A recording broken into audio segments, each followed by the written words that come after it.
Halo Sahabat Hermina, bertemu lagi bersama saya Undun dalam podcast Hermina bertajuk TikTok. Tanya info kesehatan, tanya ahli kesehatan. Nah, hari ini kita akan bahas seputar bagaimana cara menyimpan obat, menggunakan obat, sampai cara pembuangan obat.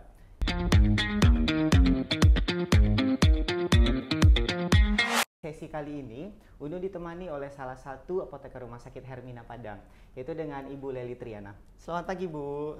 Dun, panggil kakak aja, Dun. Baik, pagi, biar lebih akrab ya, Kak. Iya. Baik, nah Kak, hari ini kita akan bagi-bagi informasi, mungkin bagi tips juga nih buat sahabat Hermina di rumah. Nah, kemarin kan kita sempat tuh Kak ngadain kegiatan Hermina Talk, yaitu kita ngasih edukasi kesehatan pada pasien, bahkan keluarga pasien di lantai 1 kemarin ya Kak. Itu kita memperingati Pekan Peduli Resistensi Antimikroba Sedunia yang diperingati tanggal 18 sampai 24 November. Nah, salah satu yang paling Undun ingat nih Kak, di sesi itu ada yang namanya dagu sibu. Nah, mungkin Kakak bisa bantu jelaskan lagi dagu sibu itu apa sih? Jadi buat sahabat Hermina yang belum datang atau belum nonton live kita kemarin, dia bisa tahu nih Kak, dagu sibu itu apa, kemudian bagaimana yang dagu sibu itu. Boleh Kak dibantu jelaskan? Baik, Dun. Coba kakak jelaskan. Kemarin itu kita membahas tentang dagu sibu. Iya, benar. Nah, dagu sibu itu apa? Dagu sibu itu adalah singkatan yang dibuat oleh Ikatan Apoteker Indonesia untuk mengedukasi masyarakat terhadap penggunaan obat yang baik dan benar. Baik. Nah, dagu sibu itu itu dapatkan obat yang terjamin mutu, kualitas, stabilitas dan keamanannya. Nah, dapatkan itu bisa dari apotik yang berizin, toko obat berizin, atau dari instalasi farmasi. Pada saat kita mendapatkan obat, itu kita perhatikan kemasan obatnya, kemudian nomor registrasinya, dan tanggal kadaluarsanya. Kemudian yang kedua, gunakan itu obat sesuai dengan aturan pakainya yang tertera di kemasannya itu. Misalnya tepat indikasinya, cara penggunaannya, kemudian informasi-informasi berupa efek sampingnya mungkin, kontraindikasinya mungkin ya. Kemudian simpan. Nah, obat yang sudah kita beli itu atau yang kita dapatkan itu kita simpan sesuai dengan apa yang diinformasikan di masing-masing obat, karena penyimpanan obat itu tergantung dari jenis obatnya gitu. Nah, simpannya secara umum obat itu tidak terkena matahari langsung, kemudian simpan di tempat yang tidak lembab, jauh dari jangkauan anak-anak.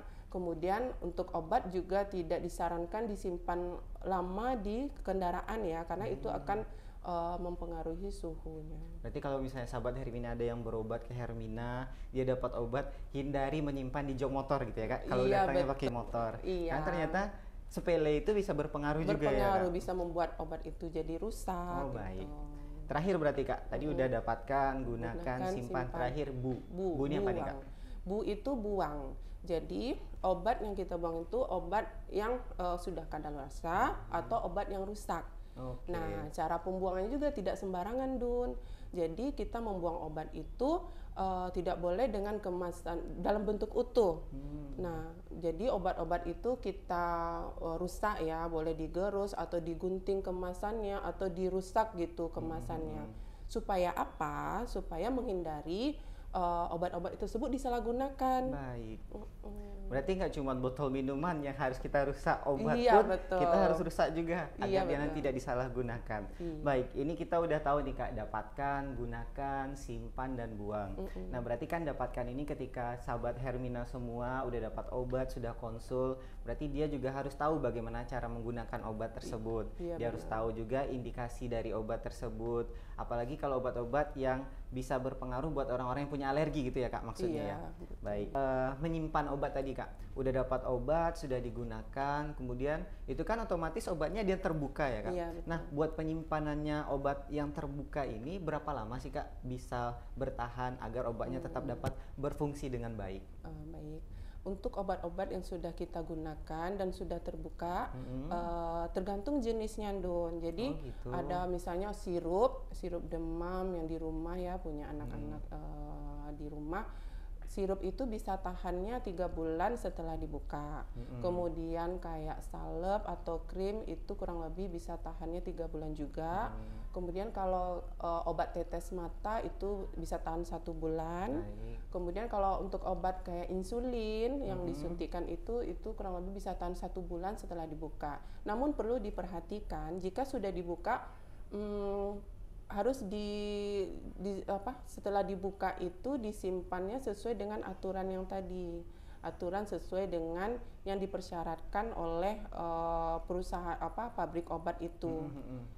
Yang penting setelah digunakan itu dibersihkan dulu atau dilap bagian botolnya, disimpannya seperti yang kakak jelaskan tadi.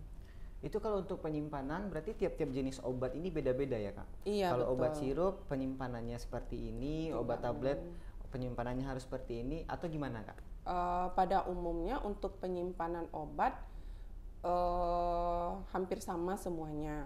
Cuman ada beberapa jenis obat yang penyimpanan khusus seperti kayak supositoria itu disimpan di dalam kulkas suhu 2-8. Kemudian kalau untuk insulin yang belum dibuka itu disimpan juga di kulkas, dan itu bisa tahan sampai tanggal kadaluarsa. Kemudian kalau untuk obat sirup pun itu tergantung, ada juga pabrik yang menyebutkan persyaratan penyimpanan di kemasan obat itu. Berarti kalau dia yang udah kebuka, kemudian kalau penyimpanannya benar, walaupun dia kadaluarsanya masih panjang, kalau udah di atas 1 bulan sebaiknya tidak digunakan, seperti itu? Kalau penyimpanannya sudah sesuai kurang lebih itu 3 bulan, kayak sirup tadi 3 bulan, salep 3 bulan. Kalau kayak insulin itu 1 bulan. Kemudian kalau untuk racikan puyer itu kurang lebih 2 bulan. Baik. Kalau yang seandainya nih kak, ini kan balik ke mungkin sahabat Hermina semua sibuk kerja, kemudian dia lupa. Ada penggunaan salep misalnya, salep obat oles, habis misalnya obat luka bakar gitu. Habis itu lupa nih ngetutupnya, nggak ditutup, disimpan aja di laci, terus digunakan lagi gitu. Itu apakah nanti berpengaruh kak terhadap obat, fungsi obatnya sendiri gitu? Oh ya, berarti itu kita perlu perhatikan lagi, Don, pada saat penyimpanan seperti itu.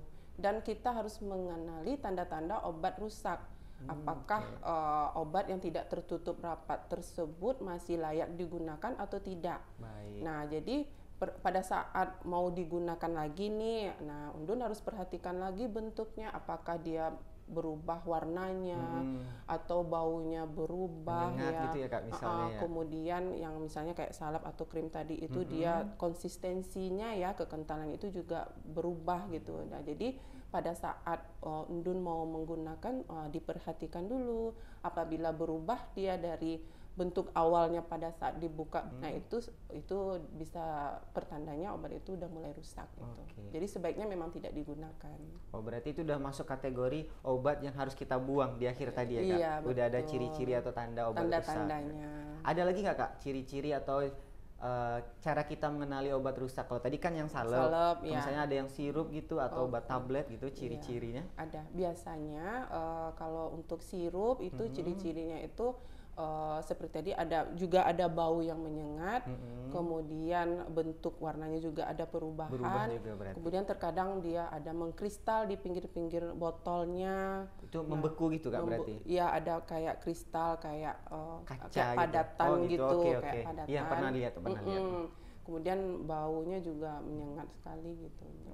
Berarti walaupun obatnya itu udah maksudnya kadaluarsanya masih lama, tapi kalau dia udah menunjukkan ciri-ciri obat rusak tadi harus segera dibuang ya kan? Iya, betul. Kalau untuk tablet juga kalau tablet seperti ada bintik-bintik warna yang berbeda dari warna aslinya gitu. Kemudian juga tablet itu juga ada dia jadi rapuh apabila mau digunakan. Oke. Dan seperti itu obat yang udah rusak itu sebaiknya obatnya dibuang. Kembali ke yang Dagosibu tadi, yang yang terakhir lagi yang ini ya, buang. Nah, untuk pembuangan obat-obat itu juga tidak sembarangan. Ya, obat itu dibuang supaya tidak disalahgunakan tadi, Don. Ada dihancurkan lagi seperti yang tadi. Oke baik Kak, terima kasih buat penjelasannya. Terakhir nih Kak, untuk sahabat Hermina di rumah, mungkin Kakak ada tips terkait Oda Gusibu tadi yang harus diperhatikan oleh sahabat Hermina di rumah. Baik Don, yang harus diperhatikan pada saat kita menyimpan obat di rumah itu diperhatikan cara-cara penyimpanan yang sudah dijelaskan atau di keterangan di brosur obat, Don. Berarti harus teliti ya Kak? Harus teliti gimana membacanya. Harus sesuai penggunaannya. Harus sesuai penggunaannya. Kemudian apabila obat tersebut sudah kadaluarsa atau rusak, itu obat memang benar-benar harus dibuang, tapi nggak boleh buang sembarangan, nggak boleh buang dalam bentuk utuh. Jadi obat tersebut harus dirusak dulu, dihancurkan dulu, atau dilarutkan dengan air, atau dicampur dengan pasir. Yang penting dia dirusak dulu nih zat kimianya, Don. Baru kita buang ke tong sampah misalnya, atau di wastafel dengan air yang mengalir. Nah, paling itu aja, Don. Yang penting intinya pada saat kita ada menyimpan obat, perhatikan tadi di brosur, membaca aturan pakai, cara penyimpanan. Kemudian kalaupun tidak ada, bisa bertanya ke apoteker. Yang penting jangan takut bertanya. Jangan takut bertanya. Kata orang malu bertanya, sesat di jalan. Iya. Baik, terima kasih Kak Lely untuk informasinya yang sangat bermanfaat. Pastinya buat sahabat Hermina semua sekarang sudah tahu gimana cara mendapatkan obat, kemudian menggunakan obat, menyimpan obat, serta membuangnya. Karena ternyata nggak cuma botol minuman aja nih sahabat Hermina yang harus kita rusak sebelum kita buang. Obat-obatan juga harus kita lakukan agar nanti tidak disalahgunakan oleh orang-orang yang tidak bertanggung jawab. Nah baik Kak Lely, terima kasih banyak untuk informasinya. Lain kali kita cari topik lagi, kita bagi informasi lagi untuk sahabat Hermina semua. Baik, terima kasih. Sahabat Hermina, sekian podcast kita hari ini. Sampai ketemu lagi di podcast Hermina selanjutnya. Dadah. Dadah.